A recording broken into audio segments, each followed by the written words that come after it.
Welcome to Foresight TV. Boy, my voice cracked there. I don't know what that is. I'm really excited to have my friend Mark Rockwell with us today. He is a senior living owner, and he is a reformed attorney, and he is a business consultant extraordinaire. He's helped me with my leadership in just amazing ways. And so we've got a great conversation for you today. But first, our intro video.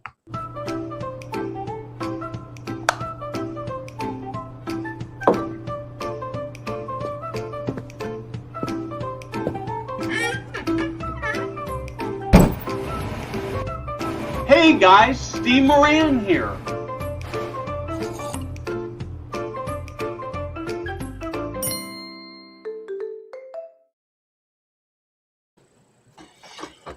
I just noticed on the intro video, I'd never noticed this before, but when he turns the light on, he pushes it down rather than up. And I'm wondering if that's because the guy who created it for us is in is not a U.S. citizen. But anyway, as a way to introduce this, Mark, I'm going to actually sort of set the stage here.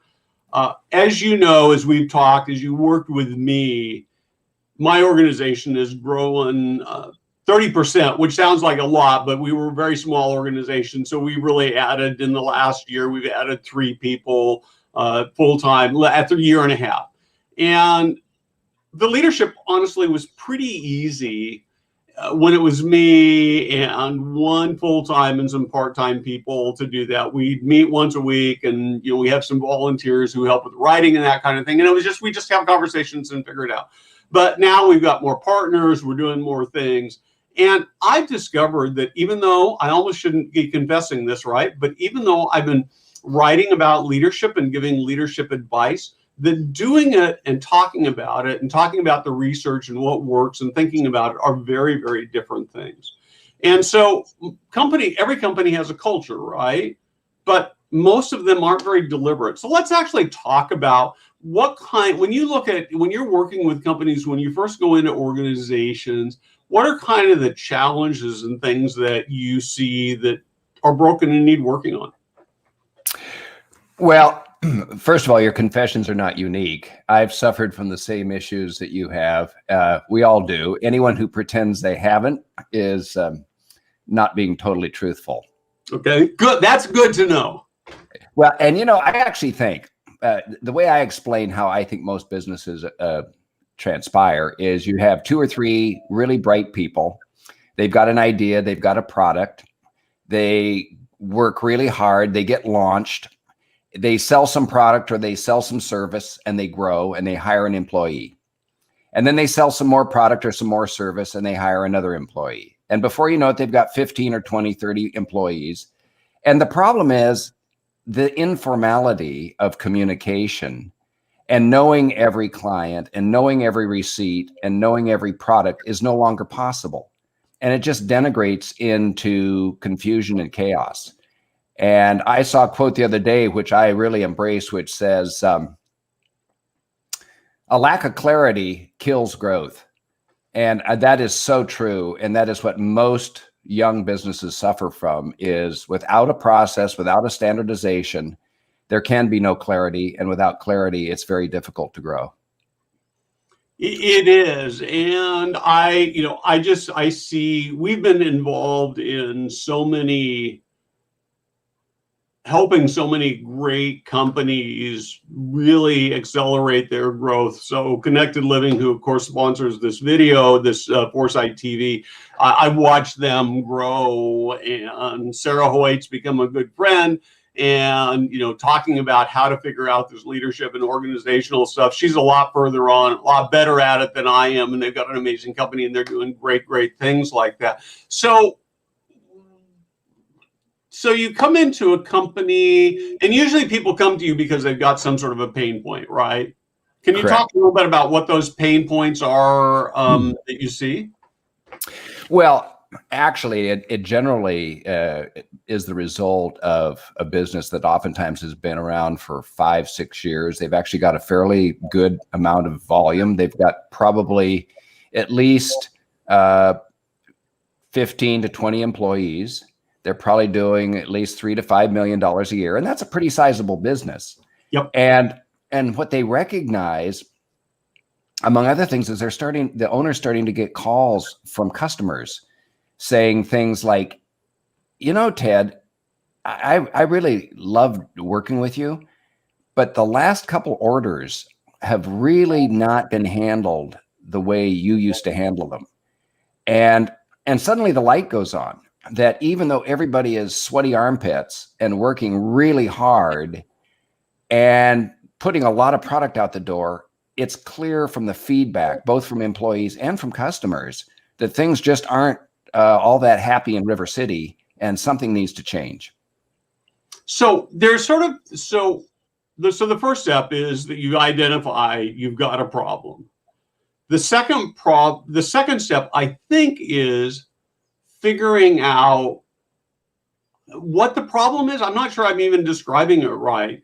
And then the third would be, what are the solutions, right? So can you talk to me a little bit about process? I mean, how do I figure out the things that are not working right and need to be fixed?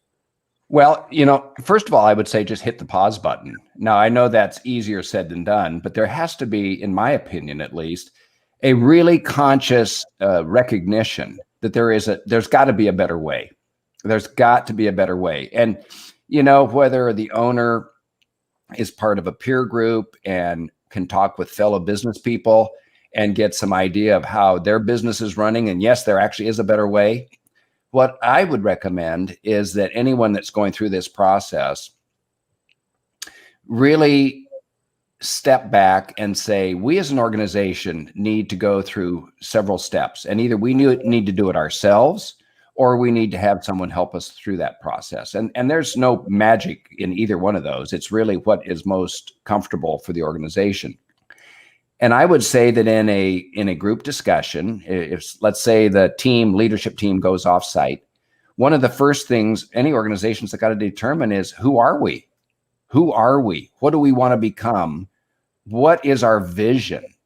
Because that really is your North Star. Until you've actually figured out what your North Star is and where you're going, it's really hard to figure out all the rest of the pieces. And most businesses have not actually taken the time to figure that out.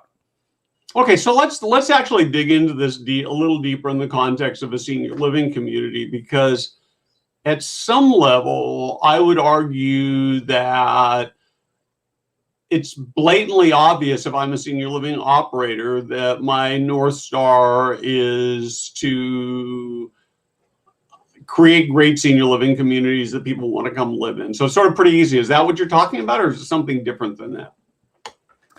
Well, I think that to the extent that a person wants to really have a sharp edge on their knife, it isn't just, am I a barber or am I a plumber? I mean, that's pretty obvious. If you're a plumber, you're a plumber, right? If you're in senior housing, you're obviously in senior housing. So every business pretty much has that. I mean, it's pretty clear what industry you're in. So then within that industry, you have to say, what is it that is important to us as a company? What are our three uniques? What is it we do that specifically provides value to our client? Not just vending a product, but what is it that makes us special? What makes us different? And that is a critical component in making or achieving, I should say, forward momentum for any organization. So when you think about senior living, can you give me some examples of what that might look like? And I know this is maybe unfair because we didn't really talk about or rehearse this, right? So I know I'm putting you on the spot on that, but can you just can you envision what that might be? Yeah, I think that in the context of senior living, it would come down to, what is our core focus? What is the type, or what is the profile of the senior that we are most prepared to care for? What is their background? What is their age? What are their needs? What is it we as an organization can do in the way of programming or diet or therapy? And one of the things I would caution anybody about in any industry is, don't try to be all things to all people. Pick your niche and get really good at it. Yeah, and I think that's particularly a difficult thing for senior living communities to do. As I think you know, I sit on the board for Abe's Garden, which is a dementia community not-for-profit in Nashville. And they've defined themselves very clearly as wanting to be a place that is doing cutting edge dementia care and experimenting with new ways of doing that, with the idea of then propagating what's learned there, what we've learned there, to the rest of the industry. So that would be like a great example. What do you think? I think it would. I mean, that's a pretty specifically, tightly defined specialty. And, you know, to the extent that you can really tighten your focus and then channel your resources to that focus, it just means you're going to become better and better. Okay. And what you described sounds like that scenario. Yeah. So I want to actually take a little bit of we're going to dig into the sort of figuring out the solutions in a minute. But one of the things I know for sure is that while we have a lot of C-suite folks in the audience, that we also have a lot of folks who are working for bigger organizations. So they might be an executive director, they might be a regional, they might even be even lower down than that in a department, as a department head. They have a lot less control. How do they sort of bring some organization to create even excellence in their particular part of the world, even if they have very little or maybe no influence over what's happening way up above them? Well, I would say in the context of a department or in the context of a community, to the extent that the person in charge of that department or that community is committed to improving performance and achieving excellence, this doesn't have to start at the top. Now, it's easier, I think, when it starts at the top, because that means then you've got corporate buy-in and you've got corporate resources that are supporting you. But let's say, for discussion, you're the executive director of a community. All of the principles of achieving excellence are attainable at the corporate level, or at the community level or at the department level, by going through the same steps. First of all, determining what is our vision. What are we as a community in our local community going to excel at? What are our three uniques? What are the things that make us as a community special? And then going through the incremental steps at the community level, I think, is absolutely achievable. More difficult, perhaps, without the buy-in of the corporate headquarters, but absolutely achievable. So this is actually really interesting. I like this a lot. One of our partners is a company called Morrison Living. They do food service and other kinds of outsourced contracting for senior living and other organizations. But we did a story, probably close to a year ago now, about a guy who was a food service director. I interviewed him, and it was an amazing story, because it was clear that within his department, he had set his own North Star, and he was really changing the world for both the residents and for the team members. So I like that. I like that a ton. Let me give you a quick story. I'm sorry. Please do. Please do.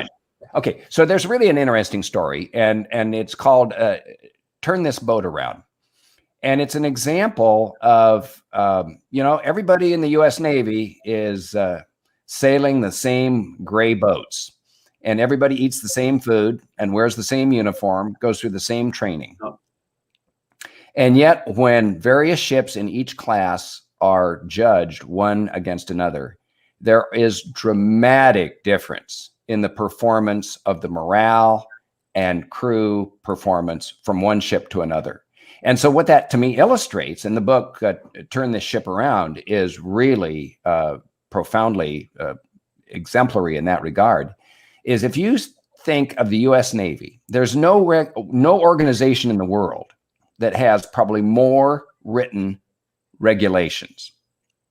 And so you would go, well, gosh, I wouldn't think that one captain could influence his morale and his performance over another captain. Au contraire. When they go into competition, one boat will have 200 to 300% more productivity than another sister ship. So I think that illustrates that even in very large organizations, this can be accomplished. Okay, so this is actually really, really important. So I was talking to my friend Denise Scott earlier this week, and we sort of touched on the same question, that we like to learn techniques, but we've watched where two people will use the same technique, the same trick, the same idea, and in one case, the results will be spectacular. And in the other case, it will be mediocre to a flop to even terrible. And so the common denominator seems to me to be the heart of the leader. So I'm going to start and just say, I mean, is it that or is it something else? Well, to be a little bit corny, if a loaf of bread flops or a cake flops, you go, well, gee, what was it? Did they not put in the right ingredients, or did they not stir it correctly, or did they not put it in the oven at the right temperature? So to try to give a real quick one-word answer, I would tell you, I don't know that I could do that. I would tell you there are three things that can impact it. Number one would be certainly the commitment of the team leader or the leadership team. Was there real, clear, emotional commitment and buy-in? So that would be check one. Check two, how was it explained to the staff members? Did they understand that this was an opportunity for excellence, and was there genuine buy-in achieved? And then thirdly, how was it executed? The devil is in the details, and ultimately, great concepts can fail simply because they simply weren't executed well. And execution, let me rephrase that. In achieving excellence, one of the biggest components is having an effective form of execution, and that's a whole nother conversation. Yep, I think that's true. So I want to move a little bit because I want to use the time that we have left to be really practical. Okay. So I've taken a look at my organization. I know some things are broken, and we actually are going to offer at the end of the broadcast. We've got an organizational checklist that you can go through to see areas that Mark has put together, or that you can see areas that maybe need to be worked on and looked at. But how do I go about fixing things? It's so hard. Well, first of all, and this may sound almost trite, you just have to take it one bite at a time. And it's a journey. This is not one and done. This is much like going to the athletic club. You don't just walk in and buy the membership and then suddenly find out the next day that you have a buff body. First of all, you need to show up every day. You need to do the reps, and you need to recognize that, in a month, you'll see some improvement. In 3 months, you'll see a lot more improvement. And by gosh, in a year, you're going to say, wow, have we made some great progress in the last 12 months? So don't be discouraged. Just do the reps and work at it one step at a time with some fairly formulaic materials there's some great authors out there. Traction is a book that I read several years ago that I think is great, by Gino Wickman. It's a little bit mechanical and a little bit kind of like engineering books. Another great book that everyone would love, I think would find really helpful, is Get a Grip by Gino Wickman as well. So I would start out with a really good book, get my head wrapped around it, and start working it off one step at a time. Do I start with the hardest stuff, the lowest hanging fruit, or something else? How do I figure out what to work on first? Well, I think there are a couple of things that if someone came to me and said, we've got some real struggles, what are a couple, 3 tips that you could give me that would be immediately helpful? And I would say, number one, you were going to ask a question? No, go ahead. Okay. I'd say number one, in almost any organization, if you start having a morning stand-up, which is pretty common in the senior industry, and it's only 12 minutes, and this is not just in the context of a senior healthcare community, but in any organization. It could be a law office, it could be a CPA's office, it could be a corporate office. Gather everybody for 12 minutes. Pick an odd time. Maybe it's 7:47 and you call it morning takeoff. so that it's an easy name to remember and it's got some fun. And it's 12 minutes. And you discuss only 3 things. Each person goes around the circle and you say what you were working on yesterday, what you're working on today, and what you're stuck on. Now, what does this all intended to accomplish? Number one, when you say what I'm stuck on, it doesn't mean that everyone's supposed to jump in and try to solve it for you, but it just means you are making your team members aware that there is an issue you're stuck on. This kind of meeting starts to build a cadence and an accountability. And I will tell you that one change in routine, every client I work with that implements that comes to me and says, wow, you wouldn't believe how much difference that has made in our team. So that would be tip 1. Okay.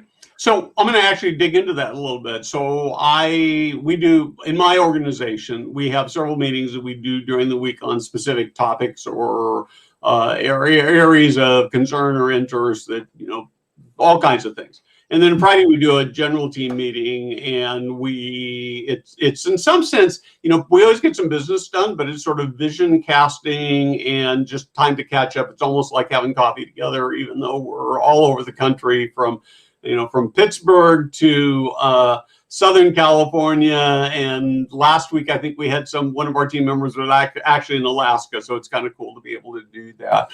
But how do we, if I get my 3 minutes and I talk about something I'm stuck on, that could easily sort of dominate the meeting. How do you avoid that? What do you do? What do you do with that information once you report it? The discussion isn't to solve the problem. The discussion is simply so that I and other team members know that you've got something you're struggling with. Now, if I happen to have a solution for it, I can then come to you offline and say, hey, Steve, you mentioned this morning that you were stuck on this. Here's a resource I'd like to make you aware of. It isn't part of the meeting to try to solve it. Okay. It's simply the benefit of this kind of a situation is to make everybody aware of what everybody else is doing. And that is a common complaint you're going to hear in many organizations. I didn't know about that. I hadn't heard about that. If I'd only known, I wouldn't have done something else. This kind of a brief 12-minute stand-up will eliminate 98% of that problem. So if you talked about this as a 12-minute stand-up, then that means that I should typically have no more than 12 people or 6 people in that stand-up meeting? Whatever your core leadership team is. I'm thinking in the context of a department team leadership, in the context of a community team leadership, probably no more than 4 or 5 people. Okay. This is not a large meeting. Yeah, it's a very small, intimate gathering. Okay, so I have, my biggest problem as a leader, I'm sort of saying this is not true for me personally, but as an operator, is that if I had better people working for me, and I wouldn't have all the problems I have, but I just can't seem to get my team members to get on board with what we're doing. So I think that's a pretty common response. I see a lot of people who are frustrated, and they tend to believe that it's mostly because their team members aren't loyal enough. Nick came out with some numbers yesterday that I found, or yesterday, the day before, that I found really shocking, and that's that only about 52% of staff across the country, and those reporting, maybe 54% have been vaccinated, and that number seems to be leveling off. So that in the average community, the vaccination rate for team members is only about half, and yet there are communities where they're essentially at 100%. In fact, there's some organizations that have said you can't work here and be not vaccinated. So how do I fix my not so great people? I think it is a common tendency when things aren't going well to blame the people. And yet, if you lift the hood, you would probably recognize that oftentimes the problems are the result of a lack of clarity, a lack of vision, a lack of focus, a lack of communication, a lack of clarity. One of the things I was talking about with a young client the other day, I tend to talk in metaphors because I think in terms of pictures. The tendency is to say to somebody, I want you to go out and chop all that wood. And then when you come back at the end of the day and it's all in a big pile, you're upset because what you really wanted was 10 cords of wood, split, cut, and stacked. But that was never communicated. The message was, I want you to chop that wood, and expect that the other person is somehow supposed to divine the fact that you are wanting it cut in 18-inch lengths, split and stacked in rows next to the tool shed. I would tell you, and I am guilty of this myself, a lot of problems are a lack of clarity in communication, a lack of, go through the checklist, and I'm guilty of this probably as much as anybody. Who, what, when, where, and why. If any one of those items in any communication is missing, it's a no-go. If I tell you what I want and where I want, but I don't tell you when I want it, or I say something like, I want it the middle of next week. If you looked at your calendar, there's no middle of next week. If you tell me you want it by 10 o'clock on Wednesday, I'll probably have it for you by 10 o'clock on Wednesday. If you tell me you want it the middle of next week, you might get it Thursday afternoon, and then you're going to be upset. Yeah. So I got to tell you a great story about this because this just happened this week. So I am doing 2 sessions on storytelling, workshops on storytelling, one for Leading Age California next week. And then in June, I'm doing one for Leading Age Washington. And it's something I've done before, but it's been quite a while. And so I needed to refresh my PowerPoint deck for this. And it's the last one I used still had the old name of Senior Housing Forum on it. So I reached out to Rachel, who's our new social media guru. She's out of Pittsburgh. She's doing an amazing job for us. And I said, Rachel, can you take and make this PowerPoint better? And she said, well, okay, here's some ideas. And she sent me some graphics she wanted to put in there. And I looked at those and I said, yeah, I really like that look. And so she took these graphics and she put them in and she sent it back to me. She said, okay, take a look at what I've done. And I went back and looked at it and it was not at all what I wanted. But here's the thing. So I got to thinking about this and I thought, well, I have 2 responses, right? I could get mad because I go, this is terrible. But you know what the problem was?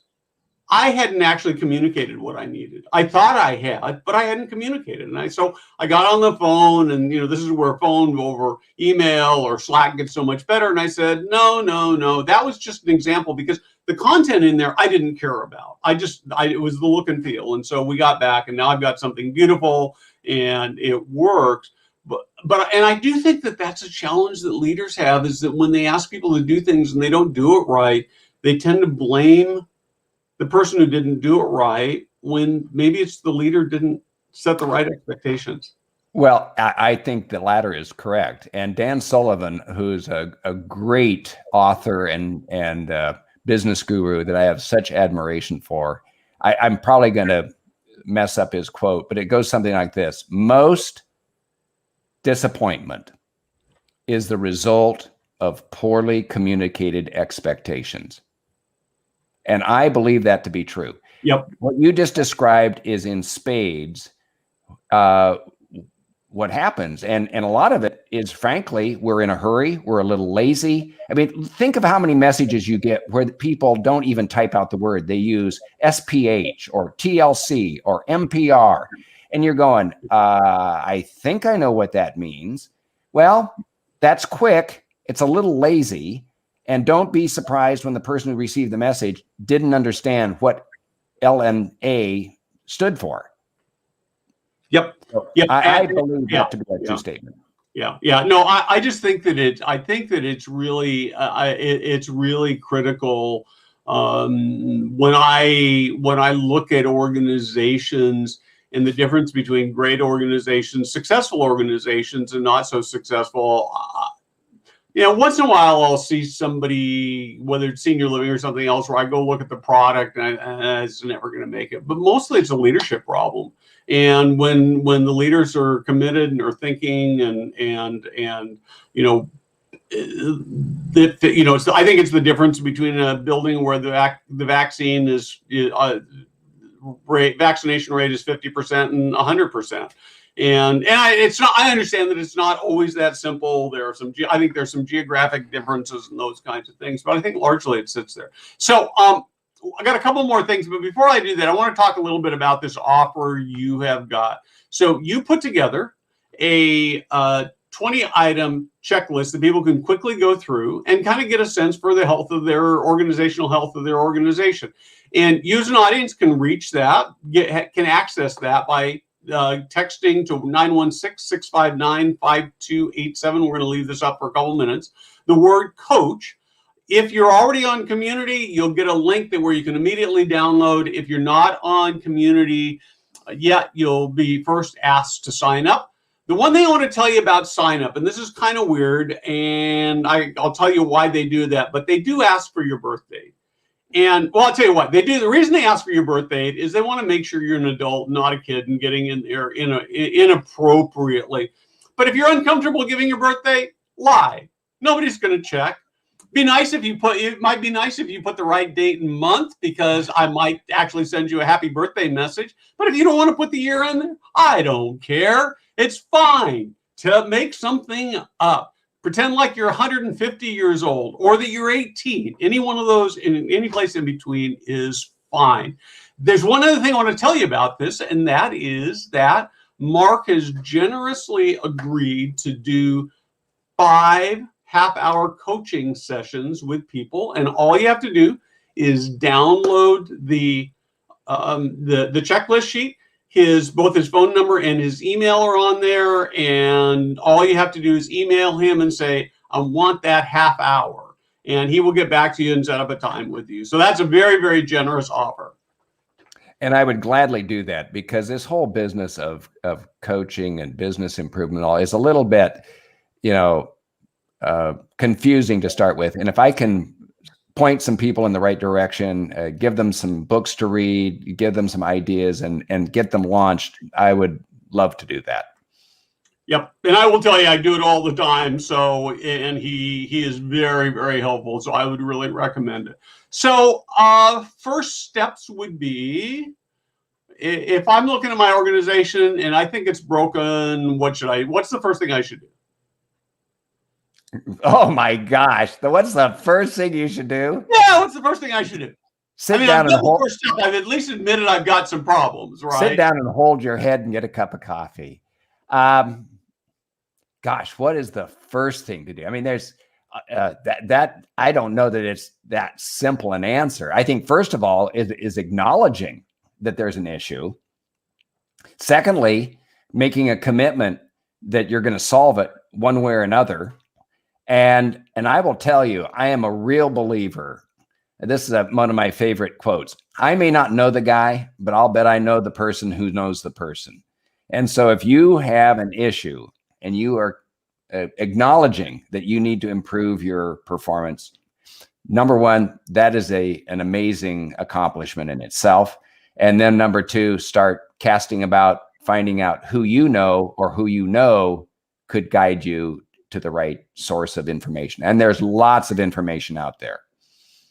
Yeah. And so when you say that, I think the thing that occurs to me, and Jack Cumming posted, when you think that when people think that they're not listened to, or they think they're left out of decisions, or they want to contribute, they tune out, take the paycheck, and are just phone it in. And I think that is so true. Mostly, though, the thing I see is that leaders have a very hard time saying, my leadership needs some work and I don't know what to do. And so, I don't know, you start to say something. Oh, of course, you know what? I'm such a lover of books. If there's one book I would encourage, just teeing off the words that you just expressed, if there's one book I've read that I would encourage everybody on this call to read, it's called Leadership is Language. Leadership is Language by L. David Marquette. I will tell you, I would go so far as to say, if anyone buys the book and doesn't like it, I'll give them double their money back. It is that good. Terrific. Well, Mark, we are out of time. Thank you very much. Please take advantage of this assessment that Mark has put together, and really take advantage of the offer to spend half an hour on the phone talking about your challenges and where the opportunities are. No charge, no obligation. He's not going to send you a bill, and it'll help you grow your business. We are in the greatest business of the world. We are changing lives of older people. We're changing the lives of our team members. And I can't imagine being in a better place to be able to, at the end of this lifetime, be able to look back and say, the world is better off for me being here. And I appreciate you being a part of that. And I would genuinely look forward to anyone who wants to call me and spend a half hour. Perfect. Thank you very much. Thank you for watching. And thank you for inviting me, Steve. I enjoy you so much. You bet. We will be back next week.